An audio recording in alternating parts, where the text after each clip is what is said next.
Nous sommes dans la semaine 5, module 4, et dans ce module, la production et la précommande, je vous donnerai quelques conseils. Tout d'abord, comment optimiser la production de votre collection. Ensuite, nous allons voir le système de précommande et de flux tendu. Et tout à la fin, nous allons voir comment installer des relations de long terme avec vos fournisseurs. Tout d'abord, prenez le temps pour développer votre collection et chaque modèle, pour chercher vos fournisseurs tout en nouant des relations de partenariat avec eux. Je vous propose ici, au début, de consulter la liste des problèmes les plus fréquents à l'installation de production. Donc, ce sont souvent les minimums d'achat de matière et le minimum de confection des pièces. Les coûts élevés si la quantité minimum n'est pas atteinte. Ensuite, la question où et comment chercher les fournisseurs et comment établir de bonnes relations avec ces fournisseurs. Et le dernier défi, la transparence et la traçabilité auprès des fournisseurs. Commençons par l'optimisation de collection et de production. Donc, on commence comme toujours par la matière. Optimiser l'achat de matière.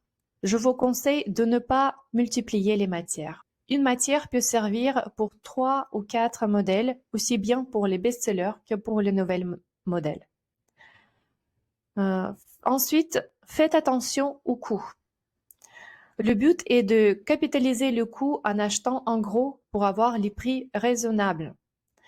Par exemple, acheter 50 mètres au lieu de 5 mètres réduit le coût par 2. L'idée, c'est de consacrer un budget plus important pour moins de modèles, moins de pièces.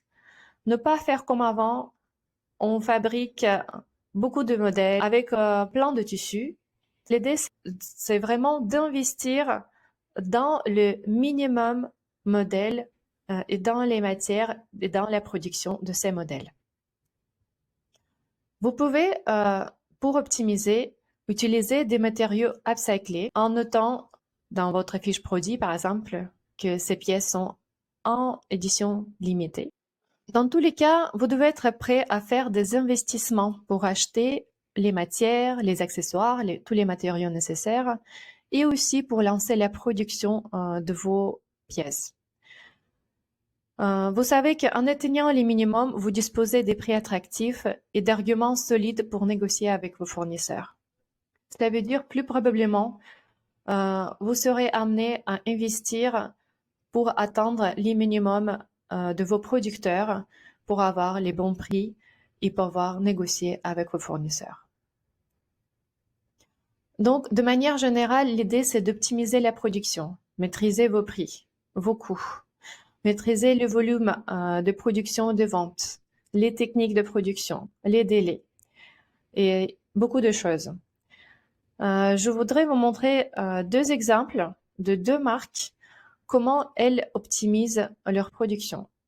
La marque Coltès. La marque Coltès lance toutes leurs pièces en précommande. Aujourd'hui, elles ont beaucoup de soldes et je vois qu'elles n'ont pas encore lancé la nouvelle collection. Mais ce qu'elle fait, cette marque d'intéressant, c'est qu'elle anticipe à l'avance les achats de matières premières et de tissus, d'accessoires pour s'assurer de leur disponibilité. C'est possible que vous avez trouvé une matière pour votre prototype et si vous attendez la fin de la précommande, vous pouvez ne plus avoir cette matière en disponibilité. Donc, vous serez amené d'acheter cette matière en avance. La marque Coltès planifie aussi la production avec son atelier en avance en distribuant la production sur plusieurs mois. Elle passe pas la commande d'un coup et elle fluidifie la production sur plusieurs mois. On en a parlé avec vous de flux de production dans la vidéo précédente. La marque Katia Sanchez, elle fait le choix de commander tous ses fils en avance, mais dans les couleurs neutres. Et quand une fois la précommande est passée, elle peut tendre les fils dans la bonne couleur. Katia Sanchez essaie aussi de mettre la production hors des périodes de pointe. Par exemple, il peut lancer sa campagne de précommande en juin pour les pulls pour pouvoir les livrer à ses clients en septembre. Voici pour les deux marques. Pour terminer sur l'optimisation de production, je vous conseille également de voir plusieurs ateliers pour vos différents produits. Ainsi, vous allez pouvoir placer vos différents produits dans des différents ateliers, mais aussi vous auriez une sortie de secours en cas de problème avec un des ateliers. Vous pouvez replacer la production dans un autre atelier. Aujourd'hui, en tant qu'une jeune marque, nous avons beaucoup de contraintes à gérer, les stocks, les trésoreries avancées, comment gérer la production, les ventes. Et pour nous, une des meilleures solutions, c'est vraiment la précommande et le système de flux tendu. Chaque marque, elle trouvera sa façon à faire, elle aura sa recette, son rythme de collection qui dépendront de ses contraintes, des besoins de ses clients. Voyons de près les avantages de ces systèmes de précommande. Tout d'abord, la précommande permet de penser en mode zéro stock ou zéro déchet. Donc, vous produisez ce que vous vendez. La précommande permet de tenir compte des besoins de vos clients en les faisant participer à des sondages et au développement de vos produits. Tester et prévendre vos produits à l'avance. Vous ne produisez pas si vous ne vendez pas. Dynamiser votre site web et attirer de nouveaux clients. Se lancer sans faire de grandes avancées de trésorerie et de fonds. Et aussi construire un système de production en flux tendu. Le système de flux tendu veut dire exactement la même chose. Je produis ce que je vends réellement. Ça permet aussi de gérer les réasseurs de taille et de modèles pendant la saison. Ce système de flux tendu oblige les marques d'être présentes auprès de leurs clients et de leurs besoins. Mais il faut comprendre qu'aujourd'hui, c'est un des secours, c'est un des moyens les plus fiables pour ne pas avoir les stocks. Il y a des grandes marques qui se lancent aussi dans ce travail-là. Par exemple, la marque Petit Bateau, même si ça paraît étonnant, la marque Petit Bateau aujourd'hui travaille beaucoup avec ce système de flux tendu. Ce système peut être utilisé aussi pour vos best-sellers. Si sur votre site, sur votre e-shop, les best-sellers peuvent être toujours en stock.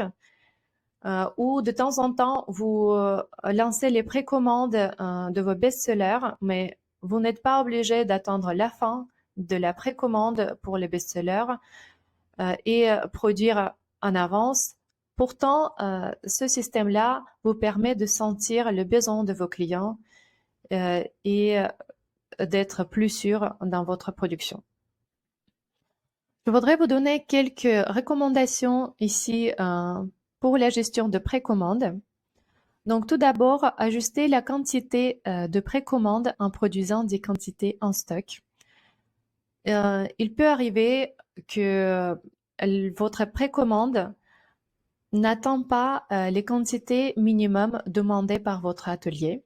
En ce cas-là, vous allez ajouter des quantités pour lancer votre précommande avec les minimums nécessaires et ainsi vous auriez quelques pièces en stock que vous allez pouvoir vendre au fil de la saison. Pensez aussi également aux échanges de taille et autres retours. C'est là où un minimum de stock peut être utile pour faire les échanges parce que le taux de retour sont aujourd'hui entre 5 et 10%. Ensuite, le système de précommande implique d'avoir de bonnes relations avec votre atelier de production. Réellement, vous avez besoin d'un partenaire prêt à faire de réapprovisionnement de taille et de modèles durant la saison. Ça, c'est pour le système de flux tendu, c'est un paramètre très important de voir un atelier fiable. Ici, je vous donne quelques recommandations pour votre e-shop, comment mettre en avant la précommande. Tout d'abord, précisez dans la fiche produit des conditions de vente telles que remise, délai de précommande, conditions et date de livraison. Il faut faire attention à la promesse de date de livraison que vous donnez. Il peut arriver que l'atelier est en retard. En ce cas-là, prenez la marge en donnant les délais de livraison. Donnez à votre client autant de formations que possible.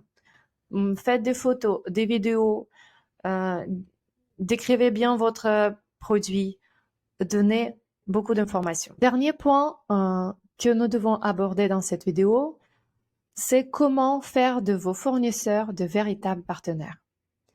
Pour commencer, préparez la liste de fournisseurs dont vous avez besoin, leur cahier de charges, les fournisseurs de tissus matières, les ateliers et les fabricants. Effectuez vos recherches et entrez en contact avec plusieurs fournisseurs, pas un seul, plusieurs, pour comprendre leurs conditions, leurs capacités, leurs processus. Est-ce qu'ils correspondent à vos besoins ou pas? Il est très important de comparer les différentes propositions pour faire votre choix. Faites les tests avec les ateliers choisis. Investissez dans l'installation de relations de partenariat de long terme avec vos fournisseurs. Ici, vous trouverez quelques idées comment négocier avec vos fournisseurs. On peut regarder ça en direct avec vous. Tout d'abord, vous avez besoin de communiquer et de dialoguer en permanence avec vos fournisseurs et vos ateliers. Appelez-les tous les jours. Faites des visites, donnez de bonnes nouvelles, nouez des relations humaines avant tout.